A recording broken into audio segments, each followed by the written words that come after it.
Hello students, आज हम class 11 का चैप्टर नंबर 17 पढ़ेंगे, that is provisions and reserve. ये इसका पार्ट 1 है। रिमेनिंग पार्ट के लिंक्स डिस्क्रिप्शन में गिवन है, आप वहाँ जाकर के देख सकते हैं। इस वीडियो में हम सबसे पहले डिस्कस करेंगे कि प्रोविजंस और रिजर्व्स का क्या रोल है in the business, and then उसके बाद हम प्रोविजन से रिलेटेड सभी कॉन्सेप्ट्स को कवर करेंगे। तो स्टार्ट करते हैं। सबसे पहले हम इंट्रोडक्शन में देखते हैं कि क्या रोल है प्रोविजंस और रिजर्व्स का इन द बिजनेस। तो इसमें लिखा है, in order to strengthen the financial position of the business and with a view to meeting all eventualities both expected and unexpected, it is desirable that the entire profit should not be distributed among their owners. इसका मतलब यह है कि business की financial position को strong रखने के लिए और साथ ही बिजनेस में होने वाली इवेंचुअलिटीज़, चाहे वो एक्सपेक्टेड हो चाहे वो अनएक्सपेक्टेड हो, उसे मीट करने के लिए बिजनेस में जो भी प्रॉफिट अर्न किया जाता है उसे कभी भी पूरी तरह ओनर्स में डिस्ट्रीब्यूट नहीं किया जाता है। यानी हर साल आप प्रॉफिट जो भी अर्न कर रहे हो उस प्रॉफिट को पूरी तरह ओनर्स में डिस्ट्रीब्यूट नहीं किया जाएगा, उसका कुछ पार्ट हमेशा बिजनेस के अंदर रखा जाएगा। इसलिए आगे लिखा है, some portion of the profit should be kept in the business for meeting the known as well as unknown liabilities in future. इसका मतलब यह है कि बिजनेस के अंदर जब भी प्रॉफिट अर्न किया जाता है तो उसका कुछ पार्ट हमेशा रखा जाता है, ताकि बिजनेस के अंदर जो भी फ्यूचर में नोन लायबिलिटीज़ हैं या फिर अननोन लायबिलिटीज़ हैं उससे आप मीट कर सकें, उससे आप इजीली टैकल कर सकें। देन आगे लिखा है, this is done by making provision and creating reserve out of the current years profits at the time of preparation of final accounts. इसका मतलब यह है कि जो भी प्रॉफिट आप हर साल अर्न करते हैं उस प्रॉफिट में से कुछ पार्ट प्रोविजंस के लिए रखा जाता है, कुछ पार्ट से रिजर्व क्रिएट किया जाता है जब आप फाइनल अकाउंट्स को प्रिपेयर करते हैं at the end of the financial year. तो ओवरऑल हम यहाँ कह सकते हैं कि बिजनेस में जब भी हर साल कुछ प्रॉफिट अर्न किया जाता है तो उस प्रॉफिट में से कुछ पार्ट प्रोविजन के लिए रखा जाता है, कुछ पार्ट से हम रिजर्व क्रिएट करते हैं, ताकि आप बिजनेस में आने वाली फ्यूचर के अंदर जो भी नॉन लायबिलिटीज़ हैं या अननोन लायबिलिटीज़ हैं उसे टैकल कर सकें।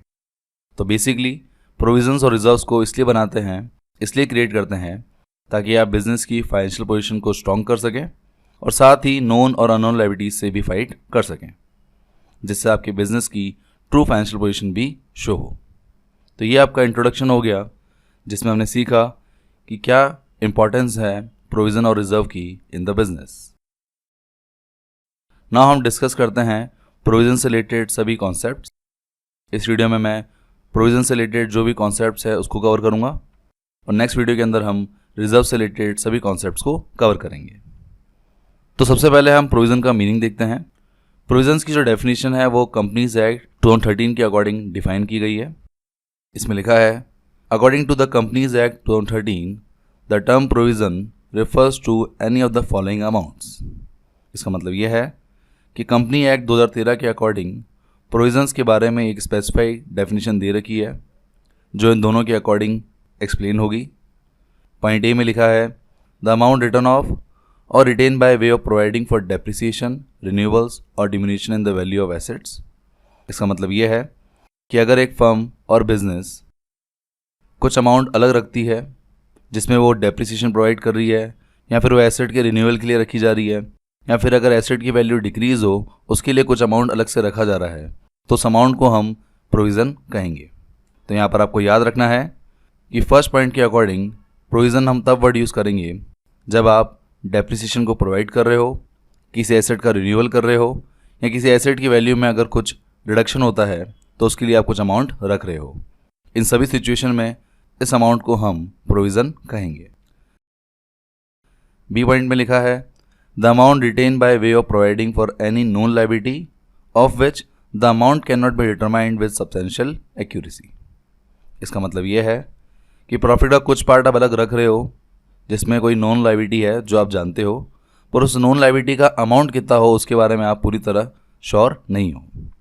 इस पॉइंट को और बेटर समझने के लिए हम एग्जांपल लेते हैं। मान लेते हैं हमने डेटर से 10,000 रुपीज़ रिकवर करने हैं और हम जानते हैं डेटर से हमें कम 5% का लॉस होगा, यानी हम डेटर से 5% रिकवर नहीं कर पाएंगे। तो अगर आप 10,000 का 5% कैलकुलेट करेंगे तो आपका आ जाएगा 500। अब ये 500 आपकी नॉन लायबिलिटी है। अब ये जानते तो हैं कि 500 रुपये रिकवर नहीं होंगे, पर ज़रूरी नहीं है कि पूरे ही 500 रिकवर ना हो, हो सकता है आपको सिर्फ 200 का लॉस हो या फिर 300 का लॉस हो।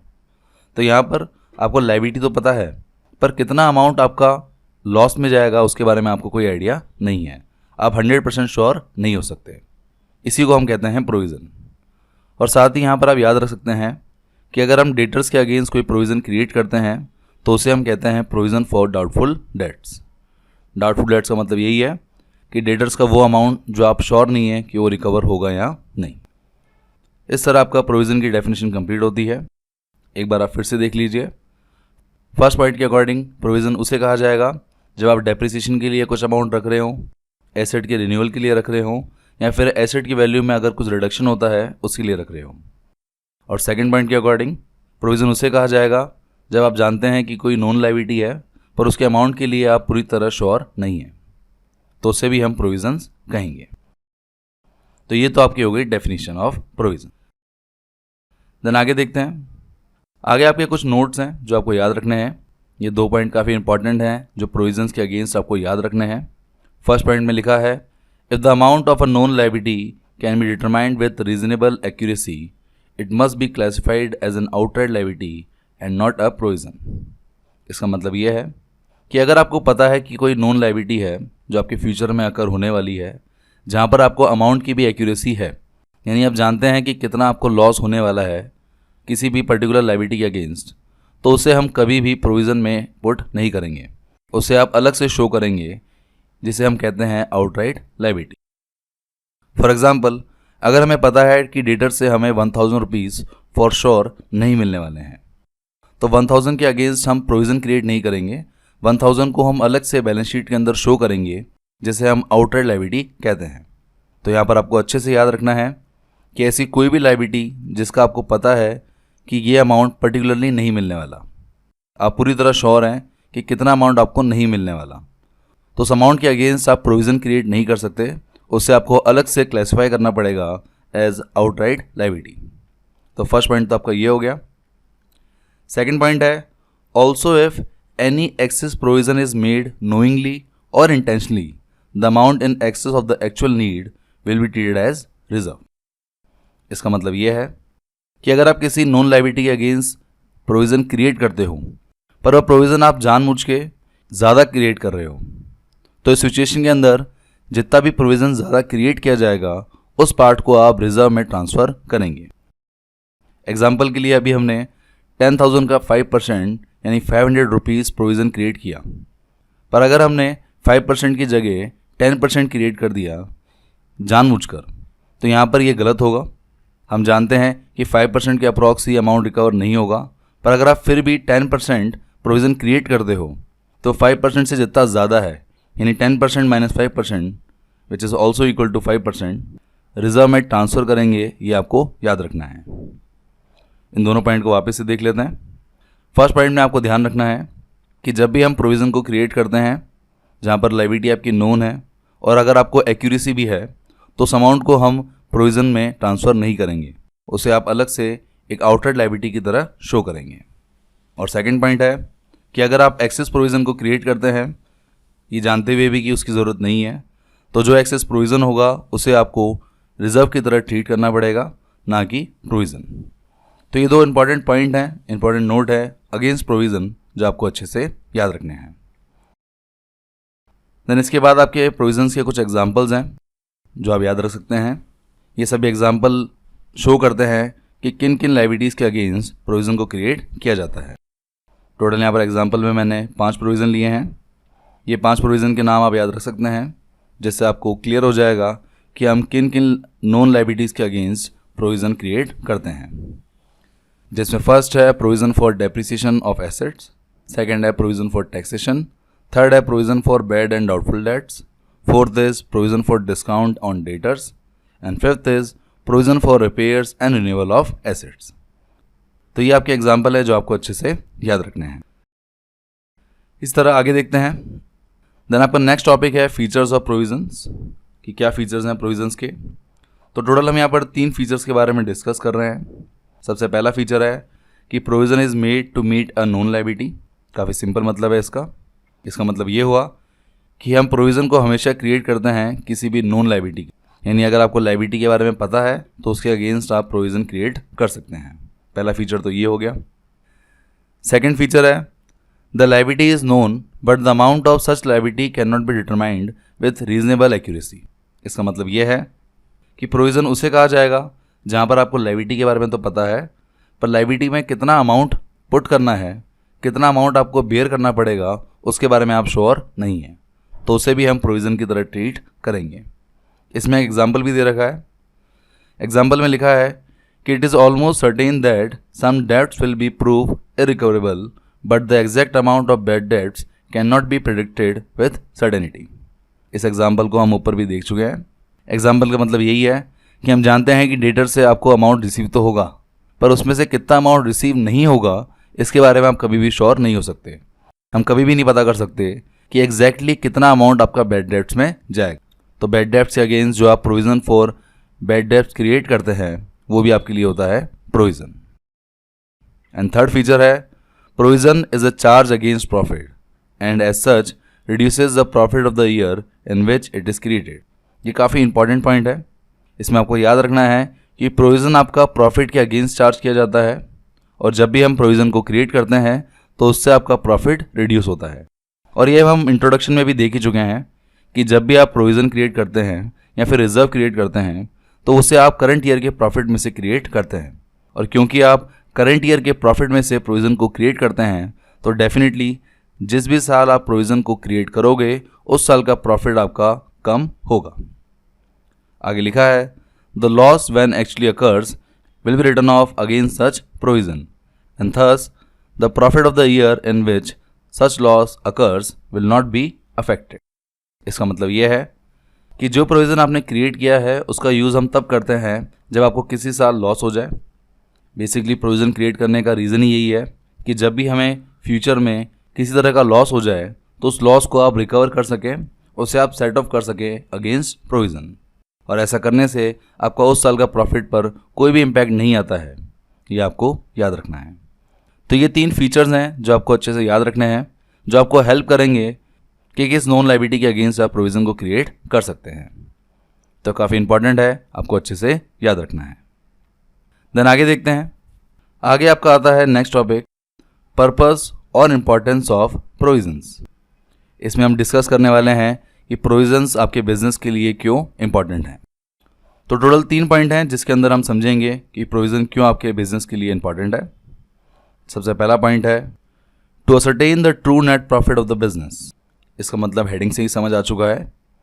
हेडिंग का मतलब ये है कि बिजनेस के ट्रू प्रॉफिट को कैलकुलेट करने के लिए हम प्रोविज़न्स का यूज़ करते हैं। इसमें लिखा है in order to ascertain the true profit of a business it is necessary that all expenses pertaining to that year, whether paid or outstanding, must be debited to profit and loss account, and a provision should also be made for expenses or liabilities the amount of which cannot be estimated with reasonable accuracy. इसका मतलब यह है कि अगर आपको business के true profit को calculate करना है तो उसके लिए आप हमेशा उन सभी एक्सपेंसेस को प्रॉफिट एंड लॉस अकाउंट में डेबिट करते हो जो आपने पे की है और जो आपकी आउटस्टैंडिंग है, और साथ ही आप उन सभी लायबिलिटीज़ के लिए प्रोविज़न भी क्रिएट करते हो जो आप जानते हैं फ्यूचर में अकर होने वाली है, पर आप उसके अमाउंट के बारे में कंफर्म नहीं है कि कितना अमाउंट आपका एक्चुअल में लॉस होगा। तो अगर आप नॉन लायबिलिटीज़ के अगेंस्ट प्रोविज़न को क्रिएट करते हो और साथ ही उन सभी एक्सपेंसेस को शो करते हो जो आपके करंट ईयर से बिलोंग करते हैं, तो उससे आपके बिजनेस का ट्रू प्रॉफिट 100% कैलकुलेट किया जा सकता है। तो जो मेन की पॉइंट है वो आपको यही याद रखना है कि प्रोविज़न्स को क्रिएट करना काफ़ी इंपॉर्टेंट है, क्योंकि प्रोविज़न क्रिएट करने से आपको एक्चुअल में बिजनेस का ट्रू नेट प्रॉफिट पता चलता है। इसमें कुछ एग्जांपल भी दे रखे हैं। एग्जांपल में लिखा है the provision should be made for doubtful debts because the amount of such bad debts can not B estimated very accurately. ये सेम एग्जांपल हम तीसरी बार समझ रहे हैं। इसमें यही लिखा हुआ है कि हम जानते हैं कि डेटर से कुछ अमाउंट आपका रिकवर नहीं होगा, तो उन डाउटफुल डेट्स के लिए आपको प्रोविज़न ज़रूर क्रिएट करना चाहिए, क्योंकि हम जानते हैं कि नियर फ्यूचर में हमें लॉस तो होने वाला है, पर हमें एक्यूरेसी नहीं है कि कितना लॉस होगा। तो हम जानते हैं कि आपकी लायबिलिटी है, पर हम ये नहीं जानते कि किस अमाउंट से आपकी लायबिलिटी वो अकर होगी, तो उसके अगेंस्ट प्रोविज़न बनाना ज़रूरी है। ताकि आपको बिजनेस का ट्रू नेट प्रॉफिट पता चल सके। तो पहला पर्पस तो ये हो गया कि प्रोविज़न क्रिएट किया जाता है ताकि आप बिजनेस के ट्रू नेट प्रॉफिट को कैलकुलेट कर सकें।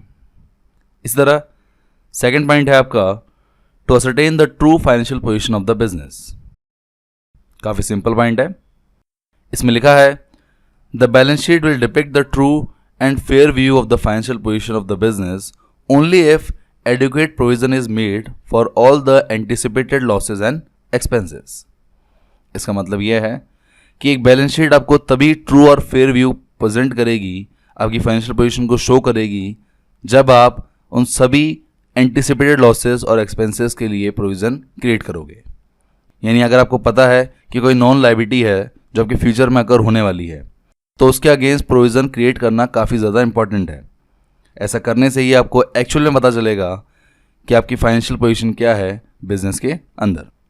तो यहाँ पर आप याद रख सकते हैं कि बिजनेस की एक्चुअल फाइनेंशियल पोजीशन को कैलकुलेट करने के लिए एक बिजनेस के अंदर हमेशा सभी एंटिसिपेटेड लॉसेस के लिए उनके अगेंस्ट प्रोविज़न क्रिएट करना काफ़ी ज़रूरी है, ताकि आप एक्चुअल में आपकी फाइनेंशियल पोजीशन को कैलकुलेट कर सकें।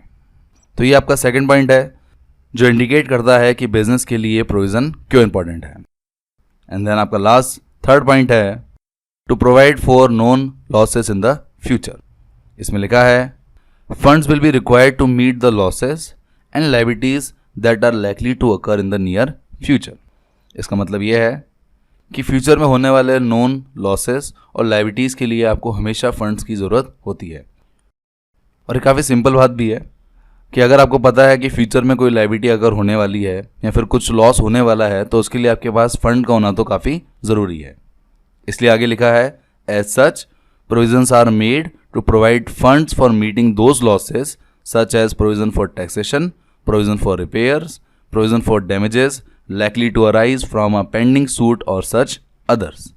इसका मतलब यही हुआ कि प्रोविजंस को क्रिएट करना इसलिए ज़रूरी है ताकि प्रोविजन की हेल्प से आप कुछ फंड को हमेशा अलग रख सकें, ताकि फ्यूचर में होने वाले लॉसेस को आप इजीली हैंडल कर सकें। यहाँ पर कुछ एग्जांपल भी दे रखे हैं कि हम जानते हैं कि फ्यूचर के अंदर आपको टैक्सेस तो पे करने ही पड़ेंगे, तो उसके लिए आप प्रोविज़न फॉर टैक्सेशन क्रिएट कर रहे हैं। रिपेयर करने के लिए आप प्रोविज़न फॉर रिपेयर क्रिएट कर रहे हैं। आपके बिजनेस पर अगर कोई कोर्ट केस चल रहा है जिसके बारे में आपको अभी तक पता नहीं है कि उसमें आपको डैमेजेस पे करने पड़ सकते हैं या नहीं, तो उसके अगेंस्ट भी प्रोविज़न फॉर डैमेजेस बनाना काफ़ी इंपॉर्टेंट है। तो ऐसे ही और भी अलग अलग रीज़न से प्रोविजंस को क्रिएट किया जाता है, और प्रोविज़न को क्रिएट करने का रीज़न यही है कि अगर फ्यूचर में कोई लॉसेस या लायबिलिटीज़ अगर होने वाली हैं, तो उसके लिए आपके पास पैसे पहले से हों। क्योंकि अगर पैसे नहीं होंगे, फंड नहीं होगा, तो बिज़नेस को काफ़ी ज़्यादा मुश्किल हो सकती है उन लॉसेस को एट अ पर्टिकुलर टाइम पर हैंडल करने में। तो ये आपका थर्ड रीज़न है जो इंडिकेट करता है कि बिज़नेस के अंदर प्रोविजंस का होना क्यों ज़रूरी है। और इस तरह आपका प्रोविजन से रिलेटेड सभी कॉन्सेप्ट कंप्लीट होते हैं। आई होप आपको ये इजीली समझ आ गया होगा। पूरा थ्योरेटिकल एस्पेक्ट ही है, ज़्यादा हार्ड नहीं है। एक बार आप रीड करोगे तो आपको तभी समझ आ जाएगा कि बिज़नेस के अंदर प्रोविजन का क्या इंपॉर्टेंस है। और इस तरह आपके इस वीडियो के सभी टॉपिक्स कंप्लीट होते हैं। नेक्स्ट वीडियो के अंदर हम रिजर्व से रिलेटेड जितने भी कॉन्सेप्ट्स हैं, टॉपिक है, उन सभी को कवर करेंगे। So thank you guys for watching this video. अगर वीडियो अच्छा लगे तो प्लीज़ लाइक कीजिए। For more videos subscribe my channel Success Eat and click on the bell icon for daily updates. Thank you.